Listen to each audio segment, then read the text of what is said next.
Hello friends, welcome to sociology classes. आज हम discuss करने वाले हैं राम मनोहर लोहिया के बारे में।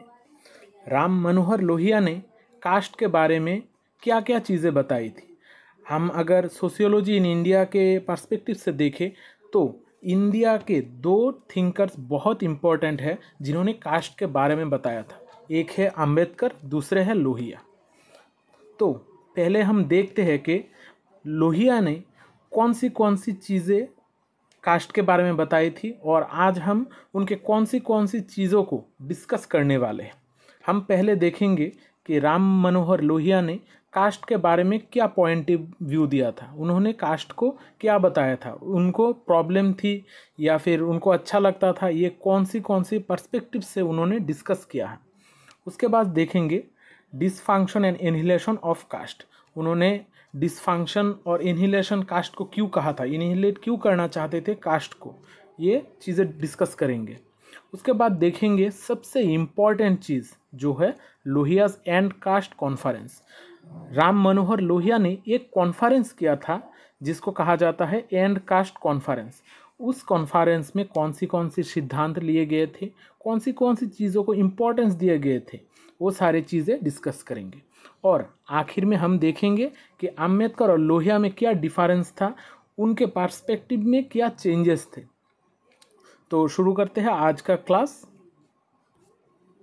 पहले हम देखते हैं लोहिया कास्ट के बारे में क्या बताते थे। Lohia recognised that caste more than class was the huge stumbling block of India's progress. Lohia ने बताया था कि इंडिया के प्रोग्रेस में सबसे ज़्यादा जो प्रॉब्लम क्रिएट कर रहा है या फिर बाधा क्रिएट कर रहा है वो है कास्ट। अगर कास्ट ना होता तो शायद इंडिया का सिनेरियो और कुछ होता। इंडिया में कास्ट क्लास से बहुत ज़्यादा प्रॉब्लम क्रिएट कर रहा था। अगर हम लोहिया की शब्द में बोले तो कास्ट रेस्ट्रिक्ट्स अपॉर्चुनिटी। लोहिया के हिसाब से कास्ट अपॉर्चुनिटी को रेस्ट्रिक्ट करता है। कास्ट लोगों को अपॉर्चुनिटी देने से बहुत प्रॉब्लम क्रिएट करता है। कास्ट के हिसाब से लोग एक ही चीज़ में कॉन्फाइन होकर रह जाते हैं, मतलब एक ही काम करते रहते हैं जनरेशन टू जनरेशन। इसलिए उन्होंने बोला था कि कास्ट अपॉर्चुनिटी को बहुत ज़्यादा रेस्ट्रिक्ट करता है। और उनका सबसे इम्पॉर्टेंट जो बात था, उन्होंने बताया था कि कास्ट को एलिमिनेट करने के लिए हमें एक चीज़ फॉलो करनी चाहिए और वो है रोटी और बेटी। उनके हिसाब से रोटी और बेटी ये जो स्लोगन है, इनको बहुत ज़्यादा पॉपुलराइज किया था उन्होंने इस चीज़ पे बहुत ज़्यादा फोकस किया था। उनके हिसाब से अगर हम दूसरों के साथ रोटी शेयर करें या फिर खाना शेयर करें, दूसरे कास्ट के बहुत सारे कास्ट के लोग अगर एक साथ खाना खाए, 2-3 कास्ट एक साथ रहे, तो हमारा जो कास्ट में जो प्रॉब्लम्स है वो प्रॉब्लम्स दूर हो सकती है। और उन्होंने बोला था कि अगर लोग, कोई भी इंसान अपनी बेटी को दूसरे कास्ट में शादी करवाने के लिए राज़ी हो, तब हमारा कास्ट में जो प्रॉब्लम्स हैं वो दूर हो जाएंगे। उनके हिसाब से रोटी और बेटी यही सबसे बढ़िया स्लोगन है और इनको ही उन्होंने बहुत आगे तक ले जाने की कोशिश किया था। उन्होंने बहुत सारे स्टेप्स लिए थे इसके बारे में। अब देखते हैं लोहिया ने कास्ट के डिसफंक्शन और इनहिलेशन के बारे में क्या बताया था। उनके हिसाब से इंडिया में सबसे सिंगल लार्जेस्ट जो प्रॉब्लम है इंडिया का मेटेरियल और स्पिरिचुअल डिग्रेडेशन के लिए, उसका सबसे बढ़िया कारण है कास्ट। अगर कास्ट ना होता तो इंडिया में इतना मेटेरियलिस्टिक और स्पिरिचुअलिस्टिक प्रॉब्लम ना होती। इसलिए उन्होंने इसको इनहिलेट करने के लिए बहुत सारे स्टेप्स लिए थे।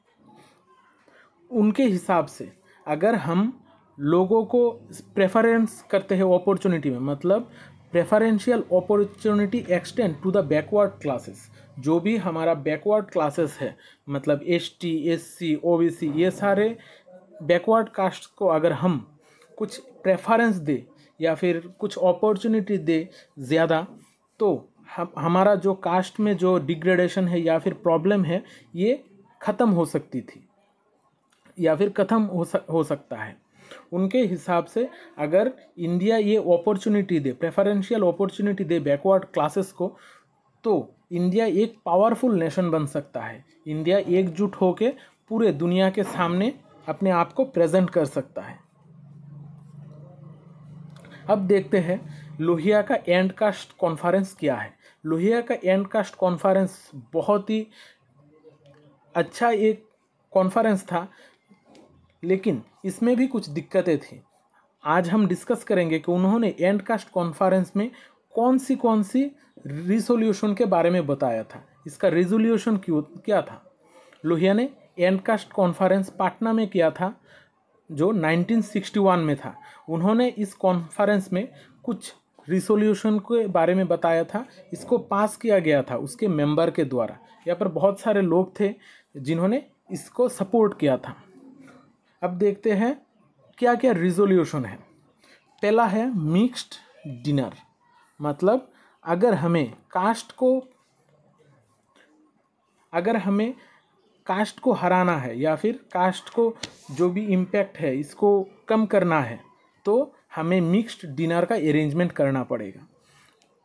उन्होंने बोला था कि अगर हम लोग बहुत सारे कास्ट के लोग एक साथ खाना खाए तब हमारा जो कास्ट है ये एक प्रॉब्लम से एक अच्छी तरफ जाएगा। लोग एक साथ घुल मिल जाएंगे, एक साथ काम करने लगेंगे, एक साथ रहने लगेंगे। उनके हिसाब से सबसे ज़्यादा जो प्रॉब्लम है कास्ट का वो है विलेजेस में। इसलिए उन्होंने सजेस्ट किया था कि अगर हम लोग गांव में मिक्स्ड डिनर अरेंज करें, मतलब हर गांव में जा के वो लोग मिक्स्ड डिनर का अरेंज करेंगे, वहाँ पर लोगों को एक साथ खाना खाने के लिए प्रेरित करेंगे। अगर ये सारी चीज़ें हुए तो हमारा कास्ट में जो डिग्रेडेशन है या फिर प्रॉब्लम है ये धीरे धीरे कम हो जाएगी। उसके बाद उन्होंने मैरिज के बारे में भी बताया था कि अगर हम लोगों में इंटरकास्ट शादियाँ कराने की कोशिश करें या फिर इंटरकास्ट शादी बहुत ज़्यादा कराए तो कास्ट का जो प्रॉब्लम है ये प्रॉब्लम कम हो जाएगा। अगर कास्ट सिस्टम को डिस्ट्रॉय करना है तो इंटरकास्ट मैरिज एक बहुत बड़ा हथियार है। इसलिए उन्होंने इंटरकास्ट मैरिज पे भी बहुत ज़्यादा फोकस किया था। इस कॉन्फ्रेंस से बहुत सारी चीज़ें अच्छी निकल के आई थी और इस कॉन्फ्रेंस में बोला गया था कि लोगों का जो नाम है, नाम के पीछे का जो टाइटल है, टाइटल एफिक्स टू नेम्स, ये थोड़ा चेंज करना पड़ेगा। हमें इस तरीके से नाम को यूज़ करना है कि उसके टाइटल जो है वो टाइटल लोगों को पता ना चले। तो फिर अगर किसी को किसी का कास्ट के बारे में पता नहीं चलेगा, नॉलेज नहीं होगा, तो वो लोग एक साथ घुल मिल जाएंगे। लेकिन हमारा जो इंडिया का प्रॉब्लम है या फिर हम हिंदू सिस्टम का प्रॉब्लम बोल सकते हैं कि यहाँ पर टाइटल दे के ही बोल दे जाता है कि ये ब्राह्मण है, शूद्र है या फिर क्षत्रिय है या फिर दलित है। इसलिए उन्होंने टाइटल जो होते हैं लोगों के नाम के पीछे उनको हटाने के लिए या फिर उनको इस तरीके से रखने के लिए कोशिश किया, बोला था कि ताकि लोगों को पता ना चले कि लोगों का टाइटल क्या है। उन्होंने सबसे आखिर में बोला था कि स्पेशल अपॉर्चुनिटी प्रोवाइड करने के लिए जो भी बैकवर्ड क्लासेस है उनको स्पेशल अपॉर्चुनिटी प्रोवाइड किया जाए, क्योंकि वो लोग बहुत सालों से डिग्रेडेड हो रहे हैं, बहुत सालों से कोई भी उनको अपॉर्चुनिटी नहीं मिल रही है। वो लोग बहुत ज़्यादा हज़ारों साल से ऑप्रेस्ड है। इसलिए अगर हमारी सोसाइटी में पॉजिटिव चेंजेस लाना है तो हमें कुछ लोगों को या फिर जो बैकवर्ड क्लासेस है उनको स्पेशल अपॉर्चुनिटी देना पड़ेगा। अगर हम लोगों को स्पेशल अपॉर्चुनिटी देंगे तभी हमारा सोसाइटी में बदलाव आएगा, हमारा कास्ट सिस्टम का जो प्रॉब्लम है वो ख़त्म हो जाएगा। अब देखते हैं कि आम्बेडकर और लोहिया का पॉइंट ऑफ व्यू क्या है कास्ट के बारे में। आज के क्लास में हम लोहिया का कास्ट के बारे में पढ़े हैं और पिछले क्लास में आम्बेडकर का मैंने करवा दिया था। अगर आप लोगों ने अभी तक नहीं देखा तो Ambedkar point of view on caste ये क्लास ज़रूर देखिएगा। अब थोड़ा डिस्कस करते हैं कि लोहिया और आम्बेडकर में क्या फ़र्क था। लोहिया और आम्बेडकर दोनों ही मानते थे कि हमारे हिंदू कास्ट सिस्टम में बहुत ज़्यादा प्रॉब्लम है, बहुत ज़्यादा दिक्कत है। यहाँ पर डिवीज़न ऑफ लेबर में बहुत ज़्यादा प्रॉब्लम है। लोगों को पहले से ही प्रोवाइड कर दिया जाता था कि आपका काम क्या होगा। इसलिए इन दोनों इस टाइप से सिमिलर है कि इन दोनों ने कास्ट को एनिहिलेट करने के लिए बहुत ज़्यादा कोशिश की। अब अम्बेडकर कौन सी चीज़ पे ज़्यादा फोकस कर रहे थे और लोहिया कौन सी चीज़ पे ज़्यादा फोकस कर रहे थे? अम्बेडकर बोल रहे थे कि अगर हमें कास्ट को एनिहिलेट करना है, मतलब ख़त्म करना है, तो हमें एक हिंदूज़ के लिए एक कॉमन बुक का अरेंजमेंट करना होगा जो हर हिंदू के द्वारा रिकॉग्नाइज हो, हर हिंदू इस चीज़ को माने। और हमें प्रीस्टहुड का जो इंस्टीट्यूशन है, ट्रेडिशन है, ये एबोलिशन करना होगा, मतलब ये ख़त्म करना होगा।